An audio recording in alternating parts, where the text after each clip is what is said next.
Ratten in the studio. Welcome, Rats. Gaz, how are you, buddy? I'm going very nicely. You settle. Don't get too comfortable in my seat in there in that studio. Ratten and Watson for breakfast sounds all right. The rat what is it? Something like that, is it? Hey, He's nice and fresh, I got to say. well, what you got to do when you do come in to do radio is you got to bring news, and I believe you might have some. Yeah, well, Jack Billings is signed and Paddy Ryder as well, which is fantastic. Oh, that is great news.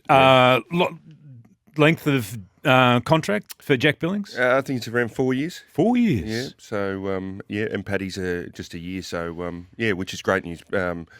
Jack's been a great contributor at the St Kilda Football Club and sort of, with his age and where we can go, he's going to be an important part. At different times, his name has come up in possibility trade and he's going to be out of there, that type of thing. Is that something that you've ever entertained as the coach? No, not at all. He's a quality player, quality person, part of our leadership group, and, we want to keep him. And Paddy, he's been a bit of a surprise, hasn't he? Like, I don't know how much footy you expected from him when he tried, but he looked almost done at Port Adelaide at the end of his time at Port Adelaide. He looked like he was just about done. Yeah, just he's a bit like a bottle of red, isn't he? He's just improving as he gets older. But we missed him at the start of last year, season, and then towards the end he had that Achilles and.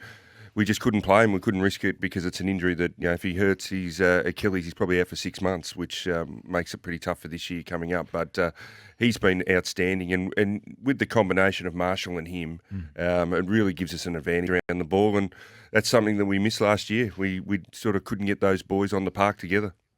Hey, they're great signings, Rats. There'll be St Kilda fans out there that'll be thrilled that you've been able to lock them away. Well, why does Jack Billings get a bit of a bum deal then or a harsher criticism than perhaps you would think's appropriate? Yeah, I'm not sure. Maybe where he was picked in the draft and people have huge expectations on him all the time. But, internally he plays his role on the wing, gets a lot of the ball, hits the scoreboard and, his leadership is growing off the field as well. What he does Monday to Friday personally, he's a star and probably our best at the footy club getting himself right. He had a tough year this year. His plantar fasciitis, he really struggled with that. He tried to get up each week, so it was something that was, when you've got a perfectionist like Jack, he tries to get out on the track all the time. And when you've got an injury that limits you doing that, his preparation wasn't exactly where he likes it, and he battled with that and got through, but did a good job to get up each week. And do you think the wing will be his position, or is you got other plans for him? No, we're going to try and sort of train him through the midfield inside as well and back forward. So he'll play on the wing as well, but I think his ability to maybe change it up and go inside might be an advantage for him. We know he can hit the scoreboard, but I suppose it's the balance, isn't it? How many sort of taller type forwards do you need in your forward line? And really surprised at the development of Sharman late in the year. His growth, and then you got Memory and you got King who really stood up in the back half of the year. And hopefully we've got a fit Paddy Ryder and Rowan Marshall that we can play one out of the forward pocket. Hey, it's great to have you in the studio. And we got you for half an hour, which is fantastic. And I'm interested to know, post-season, you have a break. Obviously, you've got to have a little spell. But coaching, I think, I'd imagine you're jumping straight back on the horse. What have you made of the finals and the performances, and maybe even particularly the prelims? Because the Demons and the Dogs are the couple of teams that you would, I think, measure yourself against. Young, play an exciting brand of footy and all those sorts of things. So do you look at that game and do you use it as a yardstick? It's hard not to. I think the most impressive thing that by the Bulldogs and the Demons from the weekend was their contested ball. And I think when you analyse and profile teams throughout a year, you sort of look at a team that might hold the ball or have more shape or a contest team. And there's no doubt those two teams are fantastic in the contest. And what they did show was how clean they were and how dynamic they were away from the contest. And they just won contest after contest, whether they won it at the first one, they got to the second, they got to the third, and then they scored. And that really, highlighted how important, and especially finals footy. We all know finals footy is about contest, but, geez, those two teams took it to another level. There's no one way to play this game, and clubs, they vary in what they try and do, and there's those that still try and retain possession and play almost like a perfect game. Yep. Have you, your style that you're trying to implement there at St Kilda, are you more on the same page as Melbourne, or are you more on the same page, say, as a Geelong and the way that they're playing the football at the moment? I'd probably say we're more on the Melbourne side. I think from last year, back when we played finals, we're probably more high energy, dynamic team, and we really used our speed. I think the game and the length of the game this year showed up. You can't sustain it, and it's very tough. So you've got to adapt through a season, and sometimes you tinker with your game plan in the first part of the year, and then it grows, and then you add something to it, and that's what all teams do. But full credit to the Bulldogs and Melbourne; they've sort of stuck to their model throughout the year and had great success. You sat down and analysed your season. What is it that you've learnt about the last 6 months of football that you've played? You have to be resilient. That's the biggest thing. With what COVID has thrown up to all clubs and all players and all staff, it's about your resilience. And I think for us, a couple of years ago, going to Noosa, spending 104 days, we had the best facility. Yeah. But we probably had the highest travel as well, and that was taxing on the players. Just to go for a home game down at the Gabba was 4 hours and a bit round trip. Just to play at home. That was our home ground. So, and then this year through different challenges, we went to, change the fixture, went to Sydney, locked away for 10 days, supposed to play a home game at Cairns, but we can't get out of Sydney till that day. There was a lot of different challenges this year, and I think not knowing the draw and where you're going to be at is something that players and the resilience, and sometimes when you don't know, causes a bit of anxiety and stress. So I think that's really challenged a lot of people this year. Did it really challenge your players? Like individually, did you notice it challenged them more this year than last year?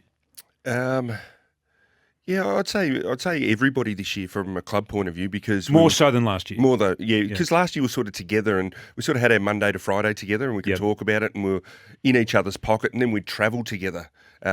Where this year it was sort of more fractured because we'd all go home again, not knowing and things like that. So there was some more, bigger, greater challenges this year. Speaking with Brett Ratten, the coach of the Saints, Jack Steele, peerless, just another sensational year. Have you got enough leaders underneath him? Is your leadership depth and what you would want it to be? We're growing in that space. Steele has been outstanding, and probably the combination to sort of have his, the older statesman with Garry as co-captains with Steele to sort of help him through that, the initial stage of being a captain and understanding what the role's about and how you go about it was something that we thought about, and we decided to go that way. And then we've got Howard, Memory, Wilkie, Ross and Billings all in that leadership group, and like anything, I think when you get put under pressure as a team and your form's not that well, you always look to your leaders, and that's a space that we're growing in and trying to develop that as quick as we can. Can I ask you about Luke Dunstan? So he looks like he's set to find a new home. Now, this is the story. I don't know whether it's right or not, but you guys at the start of the year suggested it was going to be pretty tough for him to get a senior game, and so he knuckled down and sort of just beat the door down until he got in, and then he played a couple of ripping games. Is that right? And how have you seen him, and why isn't he there beyond this year? It was at the start of the year we sort of left it pretty open, but then through the practice matches and, when you've got Steele, Crouch and Co in the middle, you probably can't keep having slower inside mids, and so it was between Bytel and Dunstan. We thought Bytel's form was a little bit better than Luke's, and then, as you said, Garry, he just knocked the door down, and Bytel got, Jack got a few opportunities, but didn't sort of finish off games. He sort of had like a 12, 14 possession first half, and then would have 3 or 4 in the second. And if you're playing AFL midfield, you need to sort of have more impact. And it's not about the possessions, but it was about he didn't have any tackles as well. So Luke got his chance, and I think when he came in, he did an outstanding job. Played on Martin and really did a number on a couple of really elite players of the competition, but then his form dropped away, and then he played on players but couldn't get the job done. So by the end of the year, Bytel's form at the lower level we thought was very good, getting 30 odd. So there was a change there. So Luke's looking for a new home. That's part of footy, but he did everything right in that space. So he's still still on our list, but was probably agreed to explore other options. How do those conversations go when you sit down with that player? They're always confronting, but I think, it's for, to be open and honest is something that you have to do for the player. You need to try and improve them and give them some direction. So that's pretty critical to have those conversations.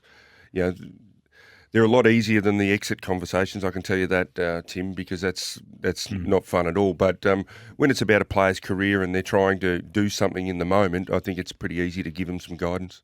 One of the great things would be seeing a talent like Sharman come along, and was that a complete surprise what he was able to produce?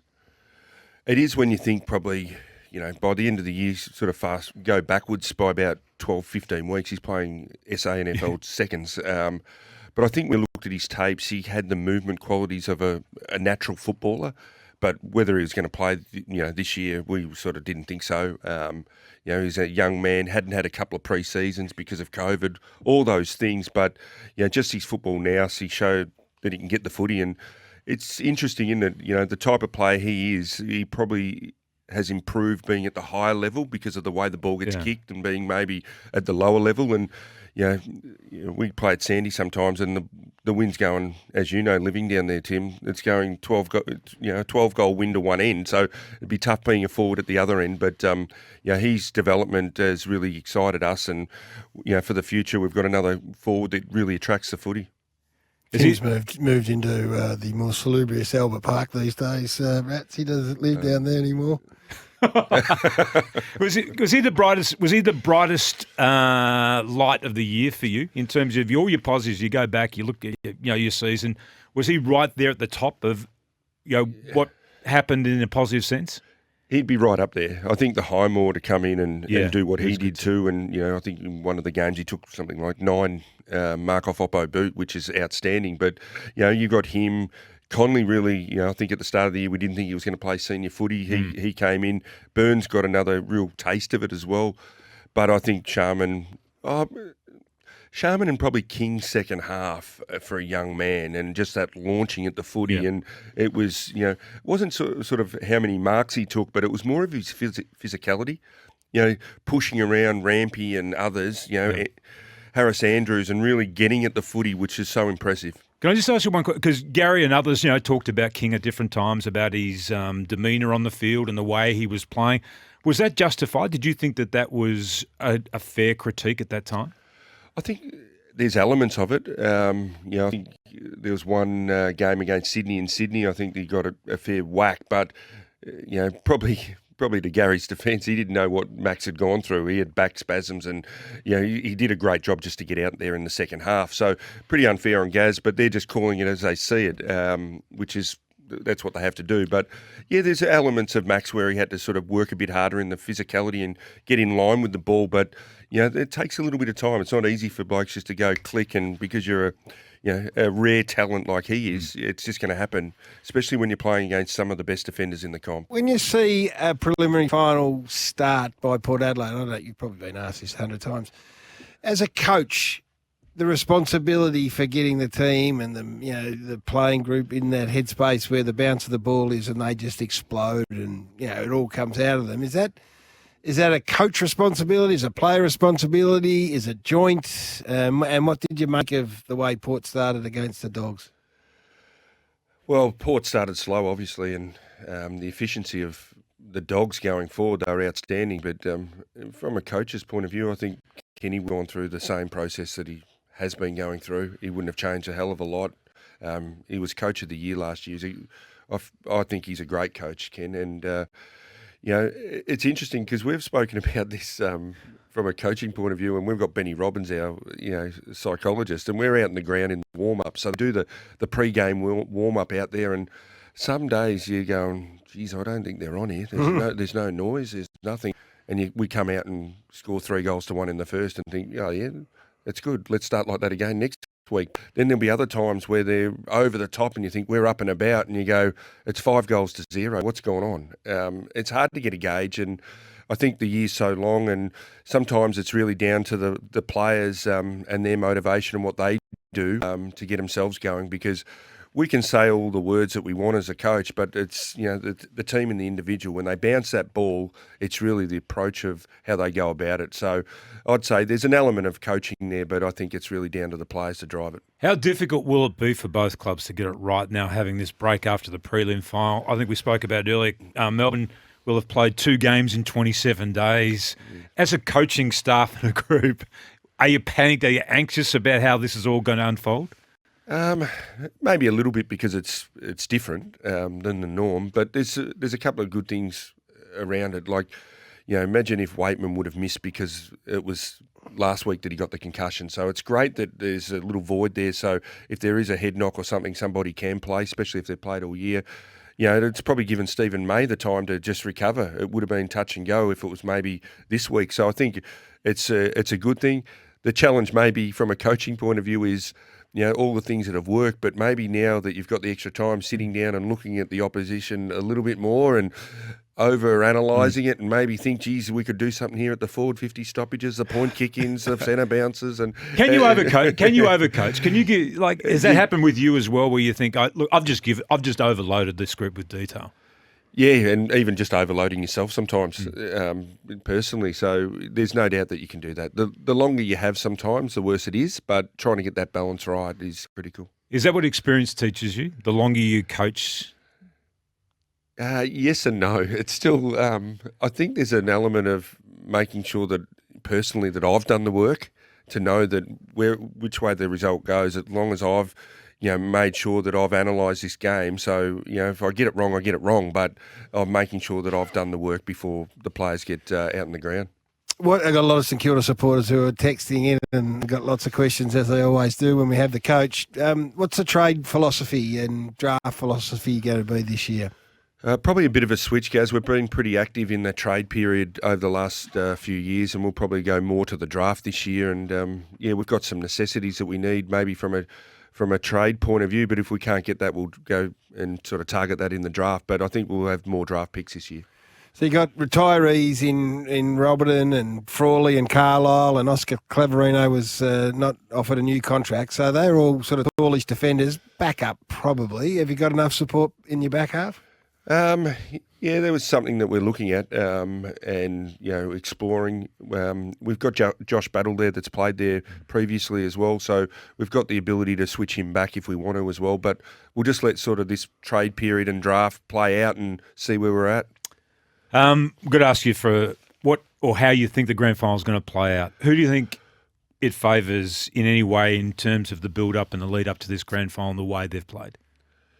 I think the form probably has Melbourne just in front, but, you can't write off the Bulldogs, the way they played. But I just think what Melbourne have done throughout the year and just their form and probably a little bit of their run outside, they played fantastic footy. And with Lever and May in the back half, I think that's the key to it. And what about the big fella, like a ruckman to perform like he did? And that running goal reminded me of Justin Madden back out at Waverley in '94 against the Crows. Yeah, Is that the best quarter of football that you've ever seen from a ruckman? Unbelievable. It was actually just, I felt like Kenny was about to take, put a hat on and take it off and say, "Too good, Max." It was extraordinary. Yeah, it was unbelievable. Or Chris, sorry. It was the week before. But, it was unbelievable how he went about it and dominated, And last one, it's so good of you to come into the studio, Rats. The supporters love it. Jack Steele, I know Brownlow medals aren't what you set yourself up for, but he's been a proven vote getter. I think he may have finished in the top 3 last year. He's had another fantastic year. Is he a chance? Yeah, he's a chance. He won't have a lot to take votes off him. His performance was outstanding, and it was more around his consistency. I think that showed with the AFL PA votes. He won most courageous. I think he was 2nd or 3rd in the captaincy voting. He's been a star, and the pleasing aspect is, he worked as a younger player. He was at GWS, and then he came to the Saints and sort of tried to find his way, and then Richo put him as a tagger and run with, and he played on the best, and it was sort of something that we threw around even in my first year at the Saints. Could we release him and let him be a freelance midfielder and see how he goes? And really, he's taken that to another level and played outstanding footy. And would you like to comment on Carlton's search for a coach at the moment, or probably not? No, I'll leave that alone, Tim. Nice way to finish, Tim. Best trade in the last decade, future third rounder for captain of the footy club and top 3 Brownlow medalist. That was an outstanding result. Hey, Rats, thanks so much. Great of you to wander into the studio and enjoy what's left of your off-season, if in fact you have one, and good luck for next year. Thanks, Tim. And Gary, enjoy the week. I know you're over west, but enjoy the Ds. And you were a great player, and you tried to get there. But this is being a part of it, and you'll soak it up and enjoy it, mate.